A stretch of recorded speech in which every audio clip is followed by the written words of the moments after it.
오늘 아침을 여는 말씀은 이사야 12장 4절에서 5절 말씀입니다. 그날에 너희가 또 말하기를 여호와께 감사하라. 그의 이름을 부르며 그의 행하심을 만국 중에 선포하며 그의 이름이 높다 하라. 여호와를 찬송하는 것은 극히 아름다운 일을 하셨음이니 이를 온 땅에 알게 할지어다. 사람은 어떤 현상이나 자극을 경험하면 반드시 반응합니다. 기쁜 일을 만나면 웃고 감사하며 두려운 일을 만나면 염려하고 슬퍼합니다.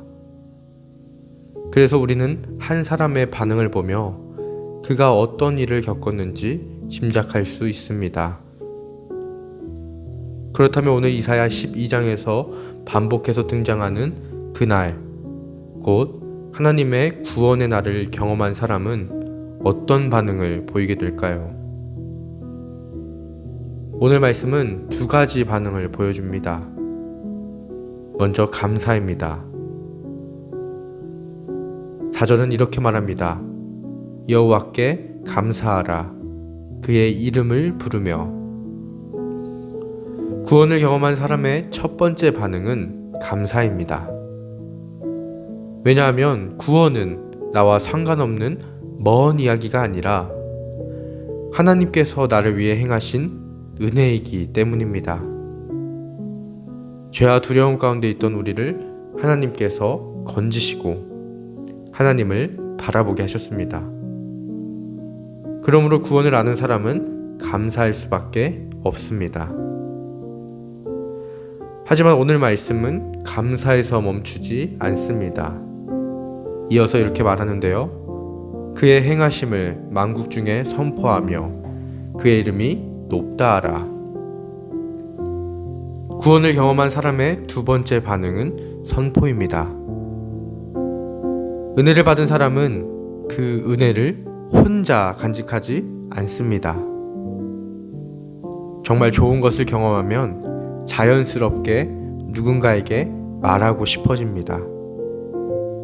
맛있는 음식을 먹으면 소개하고 싶고 좋은 소식을 들으면 나누고 싶듯이 하나님의 구원을 경험한 사람은 그 은혜를 세상에 알리게 됩니다. 이 모습은 요한복음 4장의 사마리아 여인에게서도 볼 수 있습니다. 처음 예수님을 만났을 때 그녀는 그분이 누구신지 알지 못했습니다.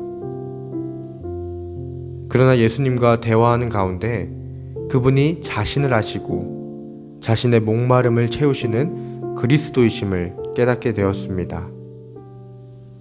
그러자 그녀는 물동이를 버려두고 동네로 들어가 사람들에게 예수님을 전합니다.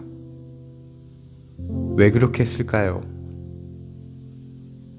바로 예수님이 더 이상 남의 이야기가 아니었기 때문입니다. 구원이 더 이상 먼 이야기가 아니라 바로 자신의 이야기가 되었기 때문입니다. 마찬가지입니다. 이사야가 말하는 그날, 곧 구원의 날은 하나님을 주로 고백하고 예수 그리스도를 구원자로 믿는 우리에게 허락된 날입니다. 그러므로 우리는 감사해야 합니다. 또 선포해야 합니다. 하나님께서 나를 위해 행하신 일을 말해야 합니다. 그런데 우리의 삶을 돌아보면 때로는 구원을 잊고 살아갈 때가 있습니다. 감사는 사라지고 선포는 멈춥니다. 마치 구원이 나와 상관없는 일처럼 또는 이미 익숙해진 이야기처럼 살아갑니다. 하나님께서 베푸신 은혜를 당연하게 여기고 입술로는 하나님을 믿는다 말하면서도 삶으로는 그분의 이름을 높이지 못할 때가 있습니다. 그래서 우리는 다시 기억해야 합니다.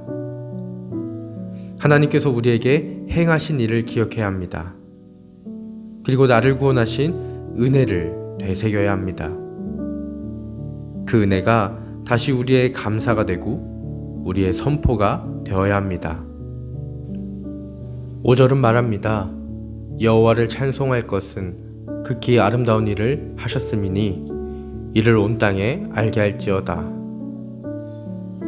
하나님께서 행하신 일은 아름다운 일입니다.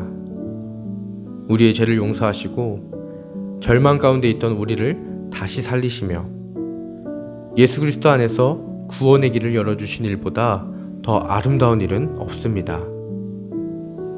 그러므로 오늘 하루도 구원의 은혜를 기억하며 살아가시기 바랍니다. 감사를 잃어버리지 않기를 바랍니다. 입을 열어 하나님께서 행하신 일을 선포하기를 바랍니다. 우리의 진심 어린 감사와 선포가 누군가의 마음을 움직이고 그 발걸음을 주님께로 인도하게 될 줄 믿습니다. 오늘도 구원의 나를 기다리는 사람답게, 이미 구원을 받은 사람답게 감사와 선포로 살아가는 영등포 중앙교회 성도님들 되시기를 간절히 소망합니다.